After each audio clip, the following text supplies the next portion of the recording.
Hi guys, welcome to the channel.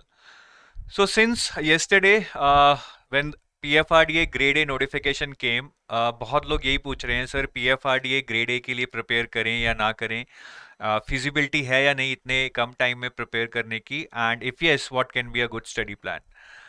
So feasibility है या नहीं, that would depend upon lot of factors, but I can tell you a study plan, a 3 month study plan for PFRDA grade A. आप उसके बाद you can decide whether it is going to be feasible for you or not. ठीक है. बिल्कुल scratch से करेंगे कि quant reasoning English भी नहीं पढ़ा है और जैसे फाइनेंस मैनेजमेंट भी कभी नहीं पढ़ा है इवन फॉर आरबीआई और something, then may be it is tough but still it is manageable. But I would say one point here that PFRDA grade A तो आपका दिसंबर में हो सकता है, लेकिन उसके बाद SEBI which is somewhere in end of January और February, it's an exam which is similar to PFRDA grade A. तो आप जब भी डिसाइड करें whether you want to prepare for PFRDA grade A or not, also take into account that a similar exam with similar pattern, a similar syllabus is going to be held in January last week.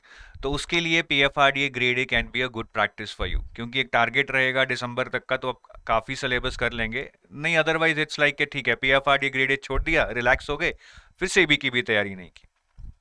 ठीक है. तो ये 3 month study plan बता रहा हूँ. PFRDA grade ए अच्छे से दे पाएंगे या नहीं दे पाएंगे, दैट्स अ सेपरेट थिंग, पर मेरे हिसाब से आप इस 3 मंथ स्टडी प्लान को जरूर इंप्लीमेंट करें so that if not PFRDA grade A, you are 100% prepared for SEBI by the time it comes out और the exam is held in January. तो सबसे पहले तो 3 मंथ स्टडी प्लान क्यों है.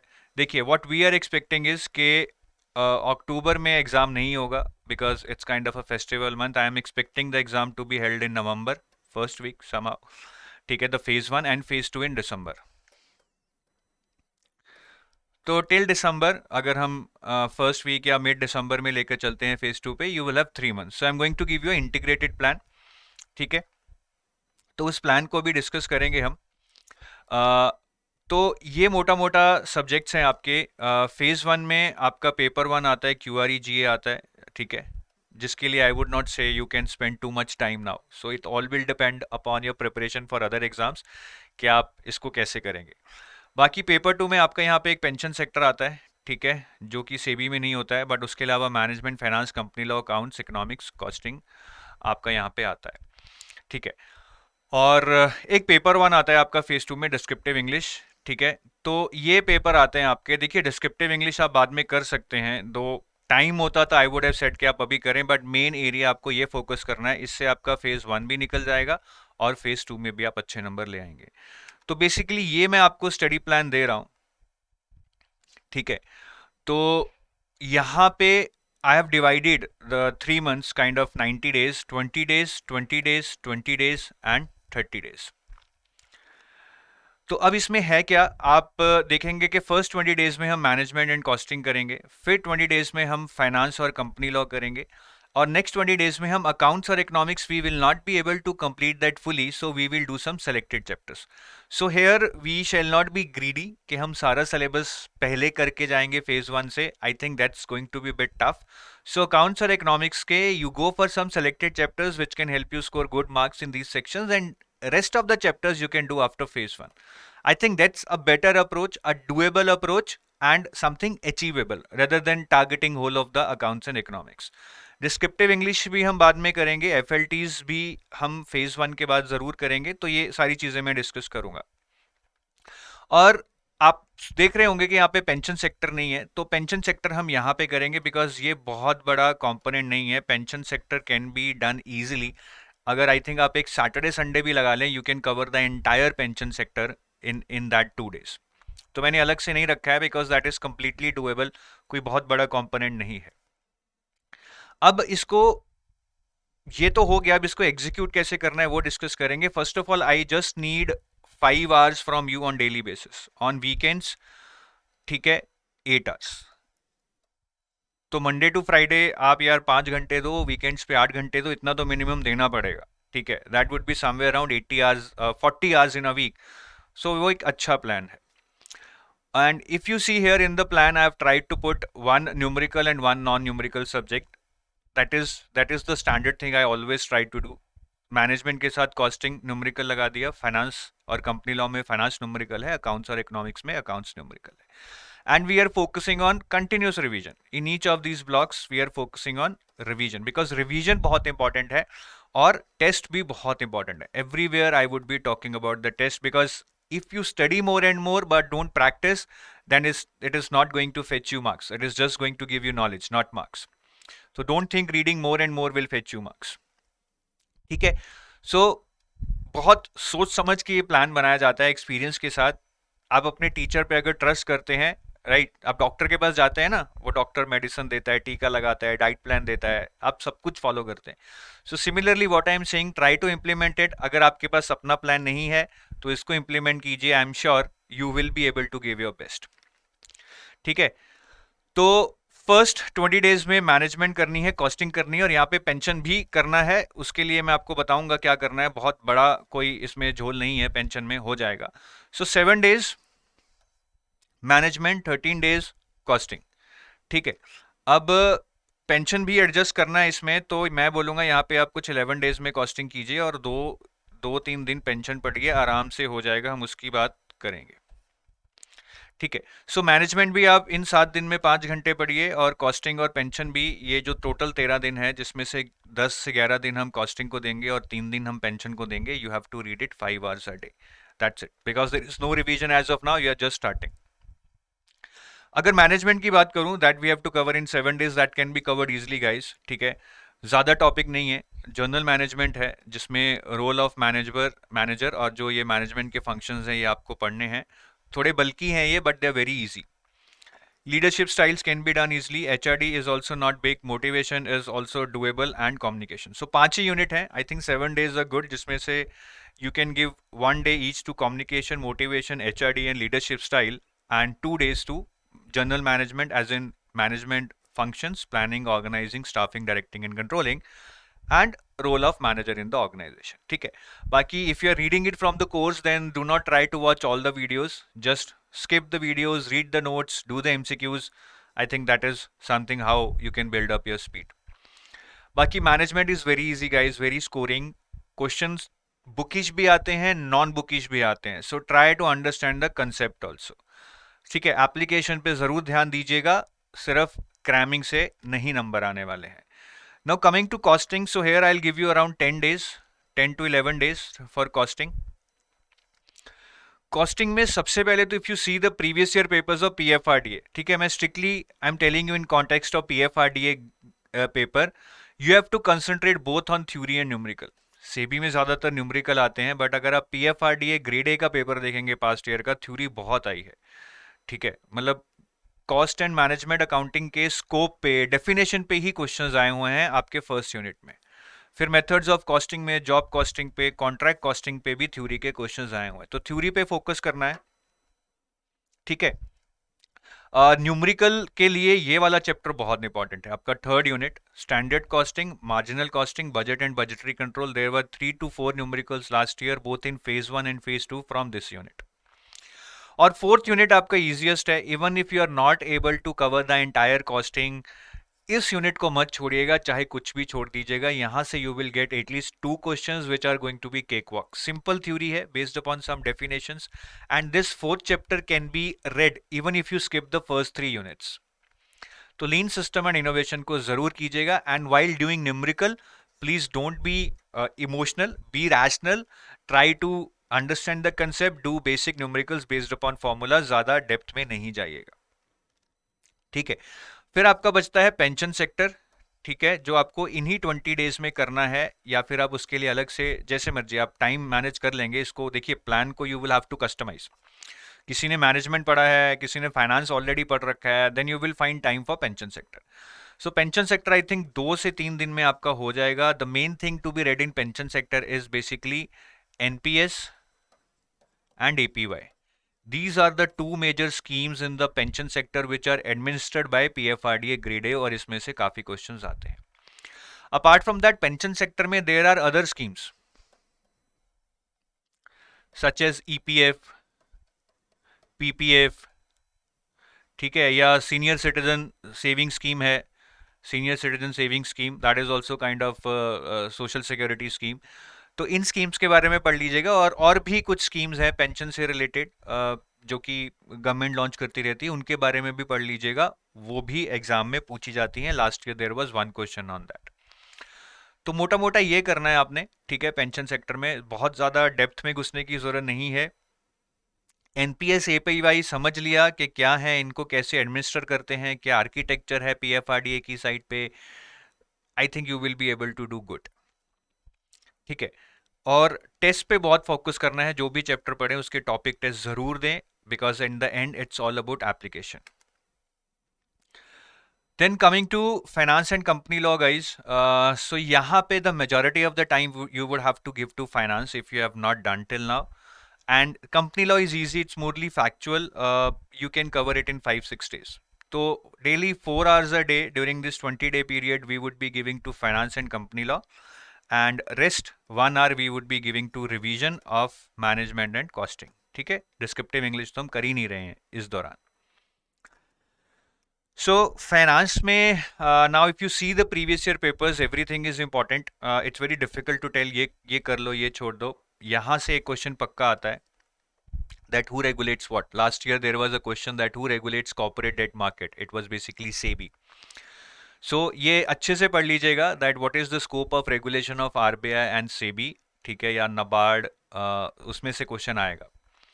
Then in financial markets, it's very important to understand the instruments. So basically जितने भी instruments हैं, T-bills, commercial bills, certificate of deposit, इनका क्या duration रहता है, what is the minimum value when you buy them, what is the meaning of them, what is the use of them. You need to do them very carefully, very conceptually, then only you will be able to implement this. बाकी important है, derivatives में से भी question आ सकता है, आया भी था। फाइनेंशियल इंक्लूजन से बेसिक क्वेश्चन आया था, पब्लिक प्राइवेट पार्टनरशिप से भी there was a basic question last year. बाकी ये यूनिट्स हैं, एक यूनिट है E, point number E, but इसमें बहुत सारे चैप्टर्स हैं, डायरेक्ट एंड इनडायरेक्ट टैक्सेस। यहाँ पे इनकम टैक्स के बारे में अच्छे से पढ़ लीजिएगा, इनकम टैक्स, टीडीएस के बारे में, इनकम टैक्स के बारे में, उस पर काफ़ी क्वेश्चंस आते हैं। जीएसटी पे भी क्वेश्चन आते हैं, finance commission, fiscal policy, FRBM, all these are important. So it seems like one unit, but it has multiple chapters inside it, and obviously inflation, very important topic of any exam. तो finance में there is nothing much to choose, I would say, but questions काफ़ी basic आते हैं, what I have seen is, और numericals तो बिल्कुल नहीं आते हैं, just leave the numericals. If you come across any numericals in derivatives or bonds, just leave them, ठीक है। कंपनी लॉ में these chapters are pretty easy. सबसे पहले तो कंपनी लॉ में you have to take care that you have to study factual. Concept पूछते ही नहीं है, सारे क्वेश्चन फैक्चुअल आए थे, मैं भी आपको आगे दिखाऊंगा भी। And chapter 10, 11, 13 and this 27 are very very easy to understand. जो फर्स्ट 3 चैप्टर्स हैं आपके सिलेबस के, chapter 3 prospect and allotment of shares, chapter 4 share capital and debentures, and chapter 8 declaration and payment of dividend. ये थोड़े से मुश्किल हैं because these are related to capital markets, so there would be some terms which you will find difficult to understand, but anyways आपको ये सारे करने हैं। आई थिंक ये 6 दिन में हो जाएगा यार, एक एक दिन भी लगाएंगे एक एक चैप्टर को, ये सारे चैप्टर हो जाएंगे, ठीक है। बाकी इसके अलावा if you get time, there are some other chapters which are not in syllabus, like accounts of company chapter 9, chapter 13 remuneration of managerial personal, and chapter 1 of companies act, basics of companies act. इसमें से question पूछ लेते हैं कभी कभी, as in memorandum of association, memorandum of company, articles of association, इनके ऊपर questions पूछ लेते हैं, but again do read them only if you have time. तो देखिए ऐसे फैक्ट बेस्ड क्वेश्चन आए थे, the quorum of meeting of the board of directors shall be, कितना होना चाहिए। यहाँ पे फाइन के बारे में पूछ लिया उन्होंने, तो ऐसे काफी फैक्चुअल क्वेश्चन आए थे, ठीक है। सेक्शन नंबर्स भी अगर आप देखेंगे, फेज 1 में there were 7 questions in which purely they asked about the section number. The declaration of dividend has been provided in which section? The issue of duplicate share certificate has been provided in which section? The removal of director has been provided in which section? तो ये section number याद करने मुश्किल हैं, but भाई अगर 6-7 number आते हैं सिर्फ सेक्शन नंबर याद करने से तो कोई दिक्कत नहीं होनी चाहिए। बाकी ये बहुत इंपॉर्टेंट एरिया है, they will ask you question based upon certain powers के वो किसको दी गई हैं, कोई रिमूवल की, अपॉइंटमेंट की, डिसीजन मेकिंग की। For example if a company wants to vary the terms of contract referred in the prospectus, then such variation can be carried on by, कि ये वेरिएशन या ये अथॉरिटी किसके पास है. तो ऑप्शंस बड़े कंफ्यूजिंग होते हैं. Board of directors, general resolution, special resolution, any one of ABC. So when you will read this you will find it very easy कि ठीक है शायद बोर्ड ऑफ डायरेक्टर्स है, but in the exam the options will make you confuse because in various scenarios it would be board of directors, in some another scenario some other power is given to general resolution, in some another scenario some other power is given to special resolution. So in exam it might become difficult to recall this. ठीक है, ऐसे ये question है that the chairperson and judicial members of appellate tribunal shall be appointed in consultation with whom. At the outset it looks very easy, but after looking at the options you might get confused. बाकी revision जरूर करनी है management और costing की, 1 घंटा daily, और topic test जरूर दें. बाकी जो लास्ट 20 डेज है गाइज उसमें we have to focus on revision also because हमारा फेज 2 एग्जाम आने वाला होगा. ठीक है, सॉरी फेज 1 एग्जाम आने वाला होगा. तो 10 दिन हम अकाउंट्स पढ़ेंगे सिर्फ 3 घंटे, बाकी 2 घंटे वी विल डू रिवीजन. और बाकी 10 दिन हम इकोनॉमिक्स पढ़ेंगे 3 घंटा and rest 2 hours we will do revision. बाकी वीकेंड पे जो ज्यादा टाइम होगा you can use that for FLTs. तो अकाउंटिंग की बात करूं गाइस तो यहाँ पे there are some chapters which are not in your syllabus. Introduction to accountancy, theory base of accountancy where we discuss different principles of accounts, right. Then debit credit, journal ledger, trial balance, ये आपके syllabus में नहीं है but there have been questions asked from it. बाकी syllabus में जाएं तो accounting as a financial information system आप कर लीजिए, preparation of final company accounts कर लीजिए, cash flow statement, fund flow statement, financial statement analysis which is income statement, balance sheet and ratio analysis कर लीजिए. अकाउंटिंग स्टैंडर्ड्स छोड़ दीजिए, और अगर आपको अकाउंटिंग स्टैंडर्ड करना भी है तो there is a accounting standard for property plant and equipment which includes depreciation and fixed assets, PPE बोलते हैं उसको, प्रॉपर्टी प्लांट एंड इक्विपमेंट, ये कर लीजिए. अकाउंटिंग फॉर शेयर कैपिटल कर लीजिए, but accounting for bonus share, right share, stock option, buyback अभी छोड़ दीजिए, ये आप फेज 1 के बाद कीजिएगा. So I am giving you selected chapters knowingly because you will not be able to cover everything. ठीक है, तो इसी को टारगेट कीजिए, be wise and do target something achievable. ये देखिए आपके रेशियोज पे क्वेश्चन आए हैं, ये आपका इनकम स्टेटमेंट से क्वेश्चन आया है, देन कैश फ्लो से आया है. तो ज़रूरी नहीं है कि अकाउंटिंग स्टैंडर्ड करके ही अच्छे नंबर आएंगे, बहुत सारे क्वेश्चंस यहाँ से भी आए हैं और भी आए हैं. सिमिलरली इकोनॉमिक्स की बात करें गाइस तो इकोनॉमिक्स में अगेन आई वुड से कि जो आपका बी पार्ट है which is micro economics, do that mainly. Demand and supply कर लीजिए माइक्रो में से, लेकिन ये सारा छोड़ दीजिए, you will not have time for this, it's difficult. So let's take that chance. ठीक है, बाकी चैप्टर्स बेसिक लेवल पे पढ़िए, बहुत डीप क्वेश्चंस आते नहीं है, और आएंगे भी तो आप कर नहीं पाएंगे, बहुत रेयर आते हैं मुश्किल क्वेश्चन. बाकी रिवीजन करनी है 2 घंटा इन 4 सब्जेक्ट्स की which is very very important, और वीकेंड्स पे एफएलटीज देने हैं, डू नॉट फॉरगेट दैट. ठीक है, बाकी आफ्टर फेज 1 यही हम करेंगे, जो भी रिमेनिंग चैप्टर्स होंगे अकाउंट्स के, इकोनॉमिक्स के, in those 30 days we will try to cover. We will focus on descriptive English, FLTs and complete revision जो हमने फेज 1 से पहले पढ़ा होगा.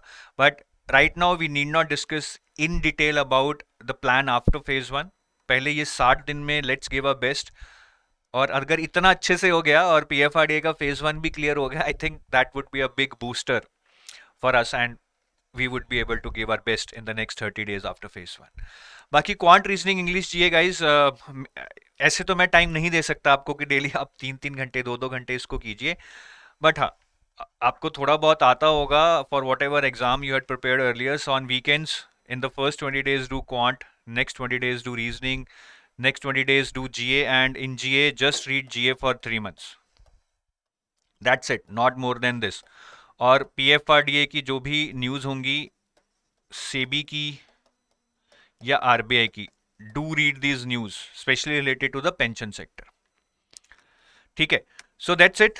ये प्लान फॉलो कीजिए आप. I am sure it is not going to be easy, but it is going to be worth it. And with SEBI coming directly after PFRDA grade A, I think this exam is kind of a blessing in disguise. मुझे ये तो नहीं पता clear होगा या नहीं, but अगर आप PFRDA ग्रेड ए की तैयारी सच्चे मन से पूरे एफर्ट से करेंगे तो सेबी आपके लिए बहुत आसान होने वाला है. Thank you, have a nice day, bye bye.